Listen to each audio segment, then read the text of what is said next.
Shalom Aleichem Rabbi Say. We're back with Hachzeik Mishnah Yud, or at least some of Mishnah Yud. Hey Ma'amru Shloisha Dvorim. The Talmidim of Rabbi Yechon ben Zakkai says the Rabbeinu Yoina. Perish Talmidei Rabbi Yechon ben Zakkai. Hey Ma'amru Shloisha Dvorim. The Loisha Shloisha Dvorim Belvad Amru. They didn't only say three things. I mean, these are the famous Tanoim and Amoraim that we find, Tanoim that we find throughout Shas, throughout Chazal. But what does it mean that they said three things? Ki kam v'kam dvarim amru. El roitz leimer sheyiregilim kol echad leimer shloisha dvarim b'chol yoim. Keinin shomer margalisa b'pumei derav b'dvarim atzrichim tamid. So they were rugged to say these three things every day. Like the Gemara says about Rav, margalisa b'pumei derav b'dvarim atzrichim tamid. But it's interesting to note the diuk over here. Kol echad leimer shloisha dvarim b'chol yoim. Each one of them came up with three things, lefi their hashkafa, and they would say it every day. They would be mechazik in those three things every day. Again, it's already getting boring because I mention it all the time, but this is huge that there are three things.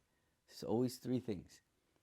Klal Yisrael is made up of three, and everything that can be shteled to or worked out in a way of three, that is part of being Jewish. I mean, again, I'm not going to be myrach on that inyan, but it's definitely something we are seeing, a theme that is being thread throughout the Pirkei Avos thus far.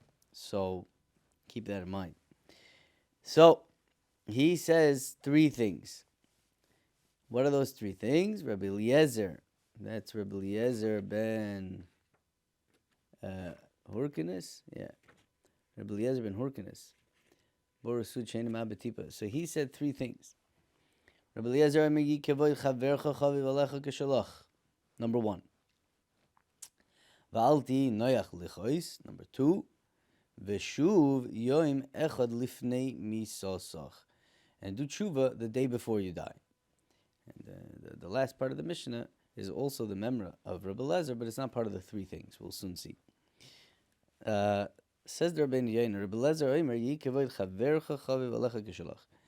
The kavod of your friend should be beloved, should be chashiv, chaviv to you, like the way you love your own kavod. Says the Rabbeinu Yoina, Hilchis derech eretz shanu kan. Over here, Rabbi Eliezer is teaching us Hilchas Derech Eretz. L'chazer achar kavod chaveroi, to run after the kavod of your friend instead of your kavod. Yeah. V'yachpoitz, and you should have a chayfetz, you should have a want. Ki yichabduhu, that people should be mechabed that fellow. Kasher yachpoitz b'chvoid atzman, just like you want people to be mechabed you, you should want that others would be mechabed this person. V'hu miderech hamusar. This is a very short piece over here, but I feel the need to be myrich a little bit because this is a little bit of a wrench. V'hu miderech hamusar. This idea of being mechabed one's friend and thinking how to give him kavod and that others should give him kavod is miderech hamusar. What does that mean? Miderech hamusar. Musar, I think everybody would, the first thing that comes to mind when you say musar, talking about self-work, self-awareness, your own kiyum mitzvahs, doing it on the best way possible. Very, very, they say a joke from the Briskers or something like that, that Balei Musar are all full of themselves. They're full of themselves. All they do is think about themselves all day. How is my kiyum mitzvahs, and how is my this, and how is my that? It's a joke, obviously, but that is what Musar is all about. Self-awareness, self-growth, self-motivation. What does this have anything to do with Musar? How could giving kavod to a friend have anything to do with Musar? Now, I didn't bring the Sefer with me, but it would be worth it to read it together. It's not a long piece, but it's too long for Hachzeik. That's for sure. So you'll have to take my word for it. It's it's a big statement, and Revolba makes the statement. He has a whole shar, a whole chelik of the Sefer Al Yishur Chelik Beis, which is discussing Inyane Musar. And I think in one of the pieces over there, he says that Musar is Amkus. Whoa, that's like a new statement. Depth. Depth. There's always depth. Living a life of depth. Living a life of everything could be learned from.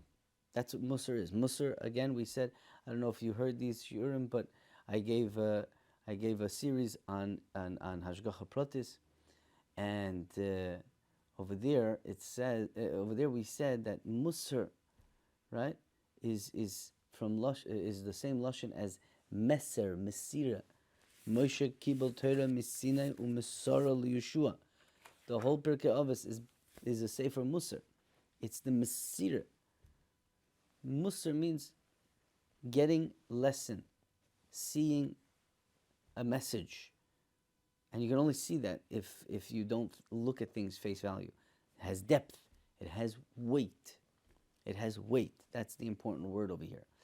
The connection between Musar and Kavod, Rabbi Sai, which is what the Rabbeinu Yonah is making over here, is a perfect connection. Musar means living a life of depth, living a life where nothing is face value. Everything has a depth, a meaning, a further meaning to it. Everything and everyone has a depth. When Chazal say that Talmidei Rabbi Akiva lo yinogu kavod zeh b'zeh, they didn't give each other kavod.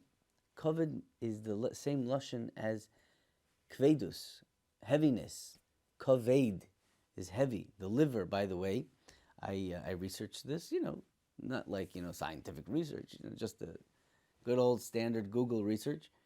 I wanted to know what was one of the, the heaviest organ in the human body. So I don't know if it's the heaviest. The intestines is probably the heaviest, but there's a lot going on in the intestines. One of the most heaviest organs in the human body is the liver, and the liver is called kavod, the lashon hakodesh. Kavod means heavy. Kavod is giving something weight, giving something importance. It is here. You can't just walk all over it. It's there, and it's deep, and it has a tremendous amount of weight and importance to it. Something that's heavy is important. Yeah, I think that's not a chiddush, right? So it's important. Musar means everything's important. Everything could be a lesson. Everything is happening for a reason. There's amkus. There's nistarim going on. There's musarim happening all the time. Musar and kavod are the same thing. And this is mamish, hein advarim, what Rav Wolbe writes in Al Yishur, Kama v'Kama Pomim, that living a life of Musar is living a life of Amkus. When you look at another person, when you see another person, when you talk to another person, you give him kavod. You make sure that everybody gives him kavod, right? If somebody's giving a shir, and he's younger than you, or, not as smart, you go, you sit down, you give him kavod, and you make sure everybody else gives him kavod. We have to try and do that. Give kavod to other people. V'hu miderech hamusar. A person who does that is living a life of musar, because that's what musar is. Musar is giving weight, giving importance to everyday things in our personal lives, in other people's lives. That's what it is. That is, in my opinion, what's going on over here. Why would Yehi Kavod Chavercha Chav Shalach be midarkei musar? Okay. Continues on the mission with Rabbeinu Yonah ve'altihi noyach lich ois yaduahu ki midas hakas hi ra ad ma'od. So what's going on over here? Ach teva b'nei adam liyos nimshach acharov. But the facts of the matter are that people get angry, and that's why Rabbi Eliezer himself would chazer over this statement every single day, because Lamaisa, it's a terrible thing. We know it's ke'ovid avodah zarah. It's terrible. It's mamish terrible. And everybody who is bekas immediately afterwards has charata that he did it. We all know it's bad, but we have to continuously be mechazik ourselves, and that's what Rebbe Lezer did. Al kein amru achar sheyesh lecha lichos lefa'amim. There are times when you have a heta to be koyes. Al karcha tizar shaloi tia noyach lichos. The diak is, don't let it happen easily. Don't allow yourself to be bothered by certain things. Kas is usually happening when things don't go your way. And realize that, there could be reasons why it didn't go your way.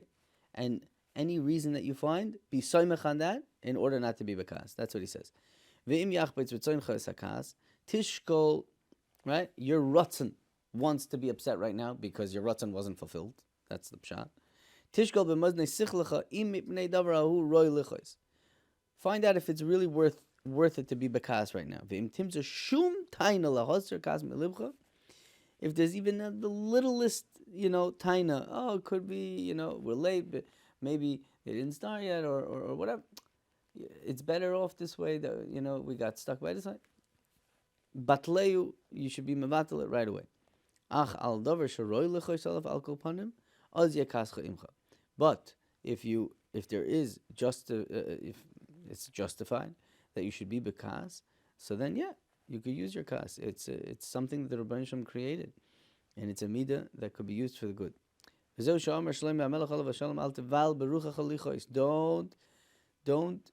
allow your ruach to go wild and just get angry right away. Kaas sits in the lap of ksilim. Now, I do not want to translate the word ksilim as a fool, even though at the end of the day, it is a fool. But to translate it just like that as a fool, I think it would be making a very big mistake. Ksil, and this is a whole shir which I'm not going to get into right now because it's already a long time we've been speaking. A ksil is not a real word, right? It's switched. There's no such word of kosal, kaf samach lamed. The real word is sochal, right? Ksilim mosai taskilu, right? That's what the pasuk says. So the real word is samach, kaf lamed, sochal, okay? And now sochal is interchangeable with sin. Sin and samach are interchangeable. And you have now that word sochal really reads seichel. Ksil is actually a brilliant person. Brilliant. Smartest you've ever met. Smarter even than Moshe Rabbeinu. Right? Smarter even than Moshe Rabbeinu. But the kaf and the samach are backwards. He's so brilliant and his brain is so strong, but he's backwards. The kaf is first. The seichel is backwards. The seichel is backwards, right? Sochel is the actual word, but ksil means that the seichel is backwards. So you could be the smartest person in the world, but if you're going the wrong way, if you are backwards, you'll never reach, Das Hashem. That's why the pasuk says, right? Ish bar lo yedo, chsil lo yovin ezois. Chsil lo yovin ezois. So if you learn Pashup Pshat that it's a stupid person, what's the big shvach that a ksil is not going to understand Ma'aseh Hashem? He's not going to understand Ma'aseh Hashem. Teretz is we're talking about a brilliant person, but his seichel is backwards. So you could be the smartest person in the world. If you are not bekava yoshar, you will never understand Hashem. You'll never understand the world. Never understand it. So for a very, very smart person, when things don't go the way they're supposed to go, it is very, very matzui to be angry. Very, very matzui. Because they chop everything. And everything should be tik-tak. Everything should be working a certain way. That's why ksilim, kas, is bechek ksilim. They have everything worked out. And then God sort of gets involved. And they can't understand it. That's not the way it's supposed to be. So memela, they get angry right away. So be'etzem, soif pasuk, they are fools. Because they don't understand Ma'aseh Hashem. You're right? Chsil lo yeda is zois. Chsil lo yovin is zois. He doesn't know. He will never understand that. And that's gufa why kas resides by them. Right? Only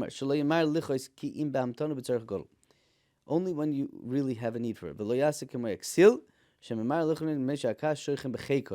Kas sits in his lap. Gam ki hu yodea shemekalkel mipnei kasoy.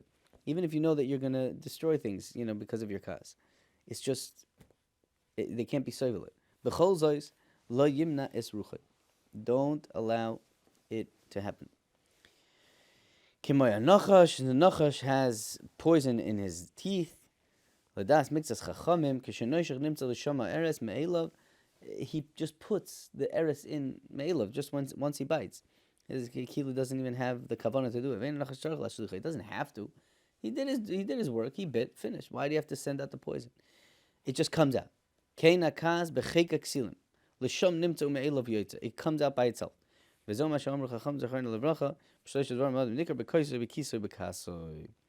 is what to talk about that Gemara, but we'll stop there now. Do tshuva. Yoshuv hayoim. Do tshuva today, because you might die tomorrow.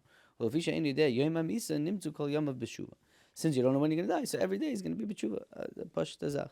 Again, this is something he reminded himself every single day. Okay,